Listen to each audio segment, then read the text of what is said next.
Bonsoir les amis, comment vous portez-vous? Je suis Cyril Ladewa pour Kira Influence. Alors ce soir, nous recevons sur nos plateaux Monsieur Mohamed Amin Yaya. Il va se présenter tout à l'heure lui-même.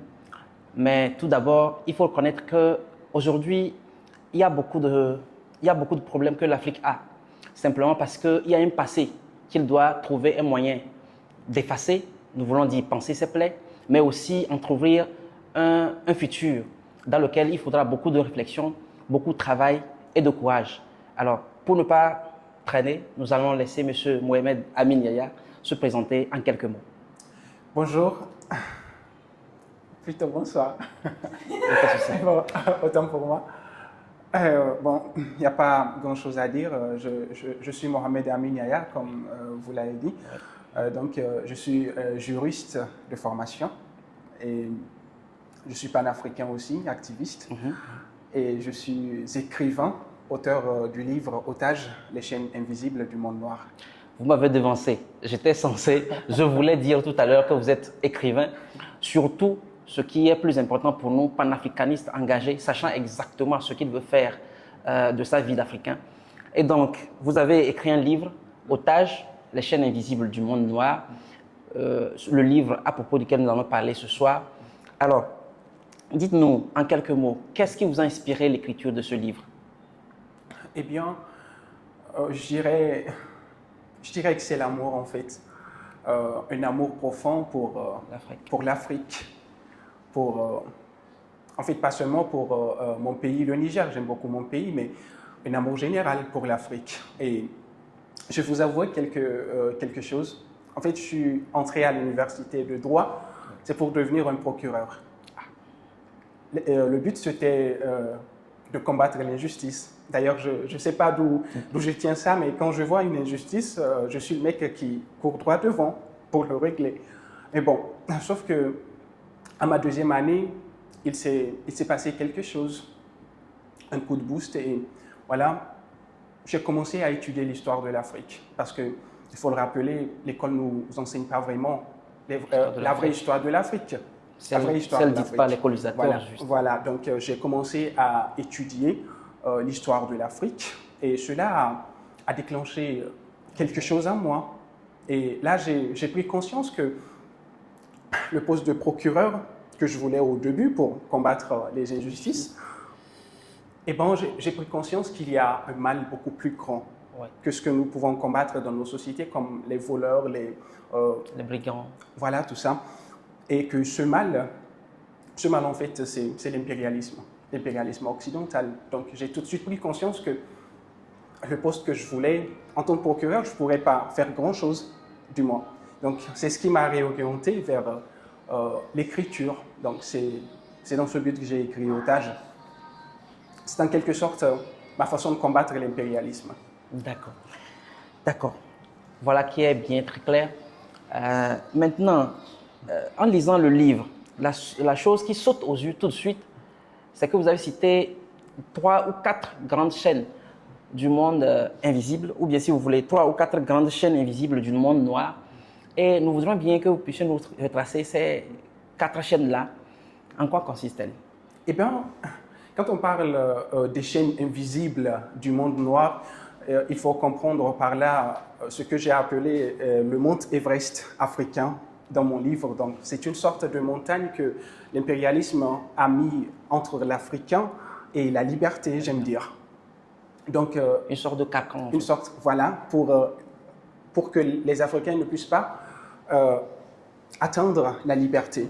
Et donc, c'est ce que j'ai appelé les chaînes invisibles du monde noir. Et pour moi, ces chaînes, ils sont 4 en fait. Donc, au début, nous avons l'école africaine, qui pour moi, je crois que j'ai déjà été trop clair dans mon livre, l'école n'est pas là pour aider les Africains à atteindre une sorte de liberté. Donc, pour moi, l'école est un frein. Mais j'entrerai plus dans les détails juste après. Donc après l'école, il y a la division qui aussi consiste un obstacle majeur. La division entre nous les Africains. Voilà, entre les Africains. Parce que l'Afrique, c'est un continent, mais en quelque sorte, c'est 54 pays. Oui. Donc, ça fait beaucoup de divisions. Et de spécificités aussi. Ces divisions, ils ont commencé à la conférence de Berlin. La conférence de Berlin de 1884, qui avait justement le but de maintenir l'Afrique dans une position dominée. Deuxième position, si je peux dire. Donc, après la division, il y a aussi le concept de la démocratie. Ça aussi, on en parlera. Et pour finir, le franc CFA. Donc, quand je parle de l'école africaine, c'est vrai, on m'a beaucoup caricaturé pour ça. Mais bon. Puisque vous êtes même le fruit de cette école-là. Effectivement, on m'a souvent fait ce reproche. Oui. On me dit, bon, c'est pas normal que tu attaques l'école, tout ça, l'école est là pour éveiller les consciences. Oui. Mais je voudrais rappeler à ces personnes que Thomas Sankara, qui est l'une des personnalités les plus emblématiques de l'Afrique, Thomas Sankara, il a dit « La jeunesse africaine a le malheur d'être éduquée par des intellectuels qui sont plus un frein pour le développement de l'Afrique qu'un atout. » Alors c'est tout naturel qu'on se demande, mais pourquoi ce grand homme croyait que l'intellectuel africain était un obstacle au développement de l'Afrique? Malheureusement, Sankara n'a pas vécu assez longtemps pour exprimer le fond de sa pensée. Mais bon, pour comprendre ce qu'il voulait, pour comprendre ce qu'il voulait dire, il faudra remonter au XVIIe siècle, à la période de la traite négrière. Il faut rappeler que à l'époque de la traite négrière, les Blancs interdisaient aux Noirs toute forme d'instruction. Et donc, l'homme noir n'avait pas le droit ni d'apprendre à lire, ni d'apprendre à écrire. Donc, le but était de maintenir l'homme noir dans l'ignorance pour pouvoir le dominer. Ouais. Parce que la connaissance est ce qui rend l'homme inapte à être esclave, disait Frédéric Douglass. Mais bon, le 19e siècle est venu et l'esclavage a été aboli. Maintenant, il fallait trouver un autre moyen de maintenir l'Africain dans l'ignorance. Faute de quoi, il sera l'égal du maître. Ouais. Et ça, les Occidentaux, ils ne peuvent pas le supporter. Alors, il fallait trouver un moyen. Je sais que tout cela est très paradoxal, oui. Mais c'est exactement dans ce but que l'école a été créée en Afrique.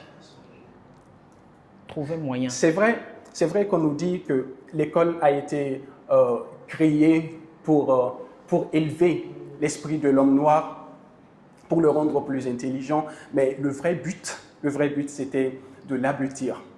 C'est pour ça que l'école africaine, il dira aux jeunes étudiants, naturellement, vos grands-parents étaient des singes. Donc, tout cela, c'est dans le but de lui ôter, en fait, toute estime de soi. Et l'école lui dira aussi de ne pas penser, de ne pas utiliser son esprit, surtout de ne pas réfléchir. Voilà, de ne pas réfléchir. Pourquoi? Parce que lui, il n'est pas intelligent. Et donc, à la place, il devrait se fier à la pensée de l'homme blanc, l'apprendre non seulement par cœur, mais aussi connaître la pensée de l'homme blanc. En fait, c'est pourquoi en Afrique, l'intellectuel, c'est ce mec bien sapé, costume italien, qui parle gros cravate, français. Voilà, cravate bien remontée, et qui, tous les 5 minutes, il vous dit « Socrate a dit ceci », Jean-Paul Sartre a dit cela. J'allais en venir justement. Il n'y a pas vraiment d'intellectuels, ou si vous voulez, de philosophes et d'historiens africains qu'on cite souvent dans nos cours. C'est que des Européens tout le temps. Et là, on se pose la question, comment ça se fait? Est-ce à dire que nous n'avons pas de philosophes et consorts? Là, avec ce que vous expliquez, c'est assez clair. On prend juste ce qui vient de chez les Blancs, on l'impose ici avec un dessin bien clair, c'est eux qui savent, c'est secret. Mais nous allons à l'école en pensant que nous devons juste être plus intelligents, alors qu'on est là pour finir le français. Effectivement. Voilà, maintenant, en dehors de l'école, vous avez aussi parlé de la division, mais surtout de la démocratie. Ce concept-là qui est un peu apparemment clair, mais il y a des problèmes en fait avec. Oui. Avant d'entamer la démocratie, je voudrais conclure le chapitre de l'école en disant ceci. C'est vrai que les gens vont me trouver un peu vulgaire, mais pour couronner le tout, en Afrique, nous avons une école de merde, un système éducatif de merde, des enseignants de merde, et pour finir, nous avons des intellectuels de merde. Voilà, je conclue là-dessus. Voilà qui est bien dit. D'accord, ok. Alors, dites-nous, par rapport à la démocratie. La démocratie. En fait, il fut un temps où j'aurais passer des heures et des heures à vous expliquer pourquoi, selon moi, la démocratie n'existe pas en Afrique.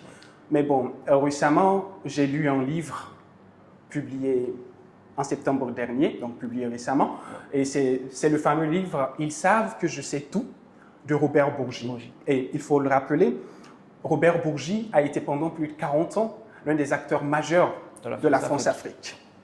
Et donc, dans son livre, Robert Bourgi, il dévoile les secrets de la France-Afrique. Il explique les dessous de table. Mais le passage qui m'a le plus captivé dans le livre de Robert Bourgi, c'est là où il parle de sa visite au président français de l'époque, Nicolas Sarkozy, en 2011. Et donc, c'est tout récent. Tout récent. Le livre a été publié récemment. Donc, Robert Bourgi, il disait que Sarkozy l'a fait venir à l'Élysée. Donc, il lui a dit de passer un message à Laurent Gbagbo, qui était son ami, avant même que Gbagbo ne soit président. Donc, il était ami avec Robert Bourgi à l'université, parce que c'était tous deux des enseignants.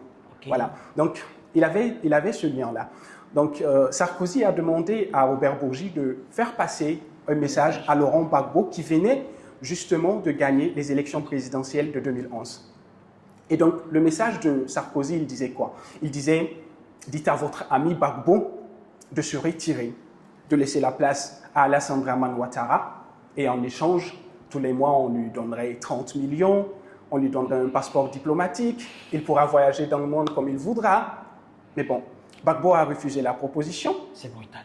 Et Sarkozy était très fâché, et je cite Robert Bourgi, Sarkozy dit « Puisque c'est ça, je vais le vitrifier ».